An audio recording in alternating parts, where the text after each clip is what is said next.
The following is an introduction to solving basic rate equations using the explicit Euler method. A rate equation can be written like dy dt equals f of y comma t. Here, y is the variable we're trying to solve for as a function of time. Time is our independent variable, and f of yt is the rate function. So in this case, f is the slope, and f can be a function of the variables y and t. It doesn't have to include all of those variables. It could just be a constant, but is a general formulation. It's a function. It can be a function of y and t.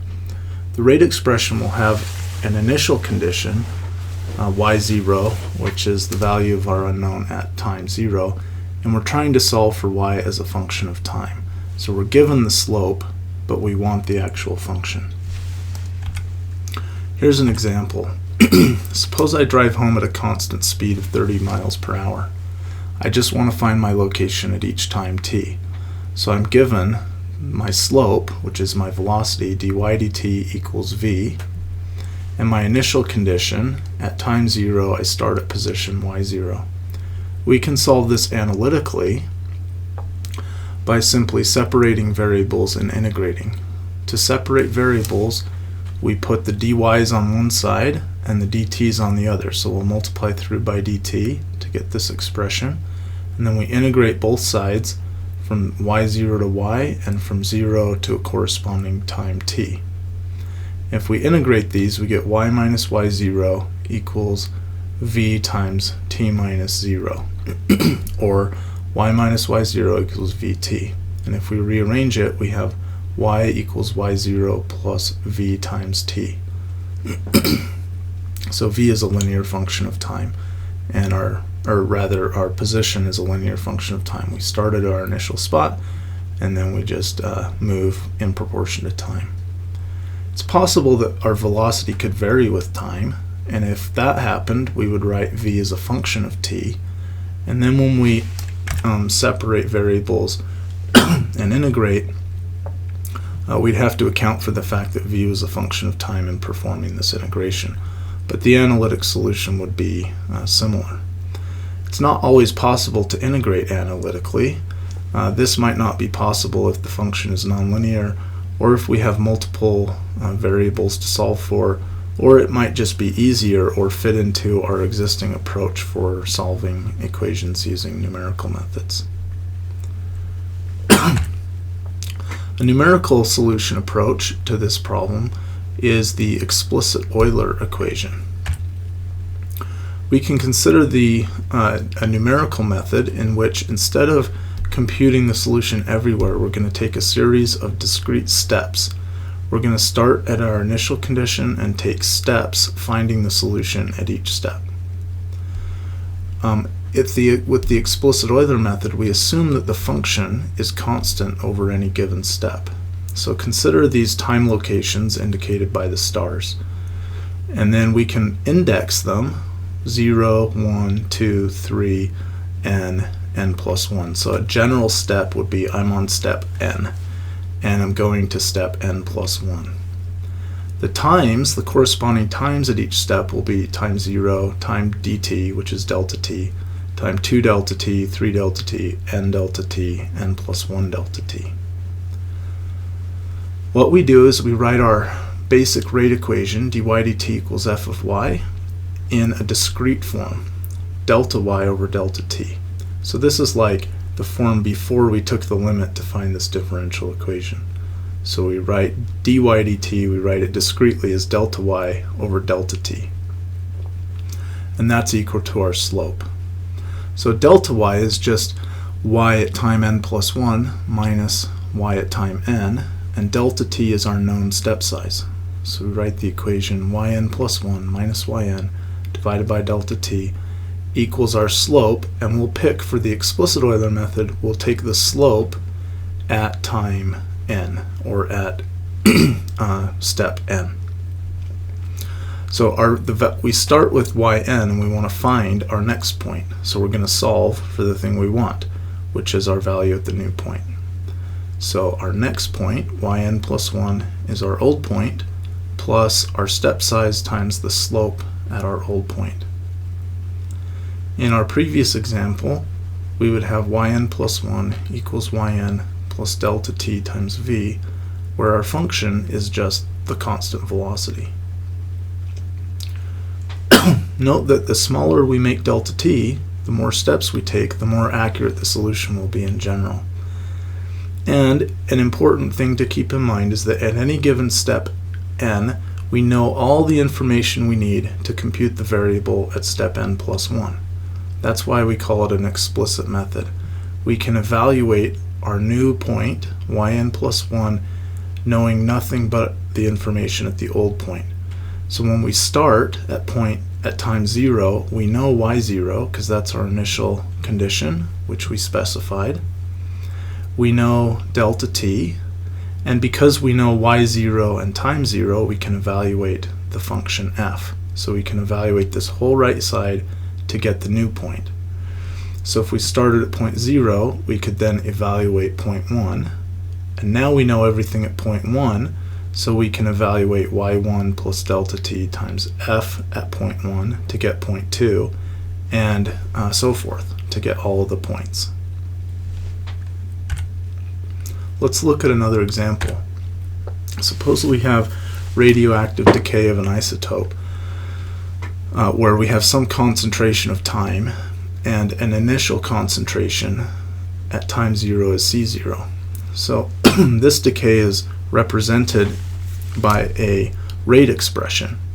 The rate of change in C with time is what we know, and it depends on how much we have. So if I have a whole bunch of radioactive isotope, the amount that it decays depends on how much I have. If I have 100, then I might decay 50. If I have 50, I might decay only 25 in some time period tau. Tau is a decay constant that has units of time and is the intrinsic time scale for the decay process.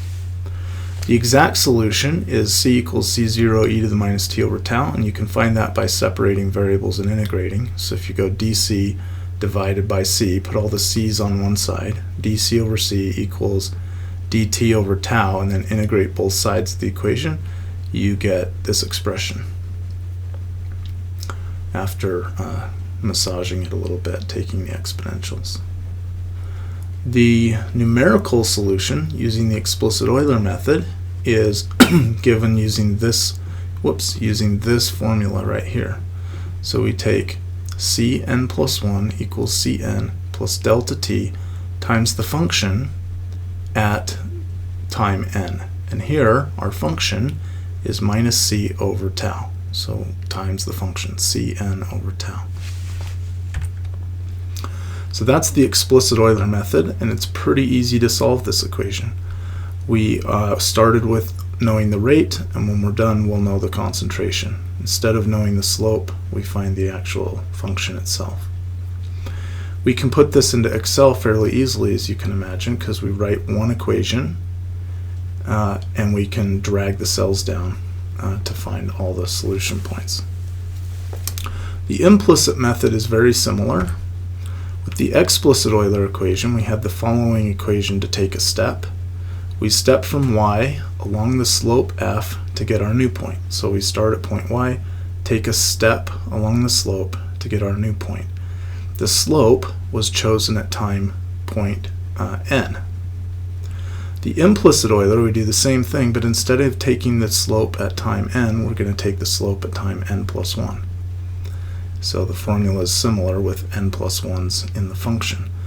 This one's explicit though, because now to take a step to point n plus 1, we need information at that step. That is, both sides of the equation depend on yn plus 1, so it's implicit. We don't have a formula for yn plus 1 that depends only on old things. It now depends on itself, so we call it implicit. This can be harder to solve. In some cases, you might need to solve a nonlinear equation for your unknown yn plus 1 if this function is nonlinear. So that can be a little bit harder. But the point is, this is our equation that we solve for our unknown at any given point where we know yn delta t. To give the same example for radioactive decay, our formula is like it was before, but now instead of having Cn, we write Cn plus 1. So we solve for our, in this case we can solve for our unknown because the function is linear in the unknown C, and so we just solve this equation for Cn plus 1 and we get the following equation. Now this equation can be solved without having to do an iterative solution because at any given point we can find the new point. It is possible to extend this technique to two variables. Suppose we have two variables, y of t and z of t. In this case, we have dy dt is some function of all the variables, y, z, and time. And then we have the slope, the rate for z, dz dt, is another function of y, z, and time. In general, we would write this in a vector form. There should be a d here. D of the vector y dt equals some vector of functions which each depend on the vector of unknowns. So that is, we would write this instead of y and z, we'd have variable y1, variable y2, function 1, function 2, variable y1, variable y2, variable y1, variable y2. So this vector notation looks like so. dy1 dt is f1 of y1, y2, dy2 dt is f2 of y1, y2, and so forth. The numerical solution is just like we had it before for the explicit formula. My new point is my old point plus delta t times my function. My new point for this variable is my old point for this variable. Yn plus 1 is yn plus delta t times my function. And all of these depend only on old stuff for the explicit Euler method. So we can find our new variables only in terms of our old variables. Let's look at this using this approach, for a single equation in Excel. Here's our radioactive decay problem. Let's go ahead and put some values in here and solve this. Let's say that C0 starts at 2. Now let's do 1. And let's say that tau is also 1. And then let's create some times.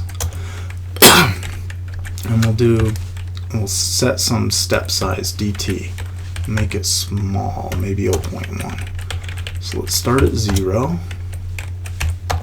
And then equals my old time plus dt. And we'll $sign that. And then that'll let us drag these down to several times, like so. Then we can find our concentrations. Let's write the exact concentration. The exact concentration is given by this formula, so it equals C0, $sign that, times exp of minus time divided by tau, and we'll $sign tau. So there's our exact solution, and let's go ahead and plot it to see what it looks like. Insert chart and some scatter data. So that's what it looks like, radioactive decay. Okay. Now let's find the explicit Euler solution. Here we type in this formula. So our initial condition will just be C0 at time 0, or just equals C0. For the next point, this is where we enter the formula in. So we're what we used to be, so equals my old time plus dt, which is $signed, times my function at the old time, which is minus c at the old time divided by tau, which I'll $sign. Okay, and then we fill that down, and let's go ahead and plot that and compare them. So in this case, let's use a line and turn off the markers. None. So the dots are the exact solution, and the solid line is the approximate solution. So pretty easy to solve it in Excel. We simply write one equation right there, the iteration equation, and fill it down. If we had a different delta t, suppose dt was 0.5 instead, we can see that it's not quite as high accuracy in this point. And the smaller you make dt, the more accurate you'll be. Let's do the implicit Euler formula. Implicit Euler. In this case, we also start with our initial condition, and then our formula, the formula is going to be equals my old c divided by 1 plus dt $, divided by tau $. And then we can fill that one down, and we can plot that one as well. And let's get some lines for that one. Maybe make this one green. Turn off the markers. No markers. So here we have the implicit solution, the explicit solution, and the markers.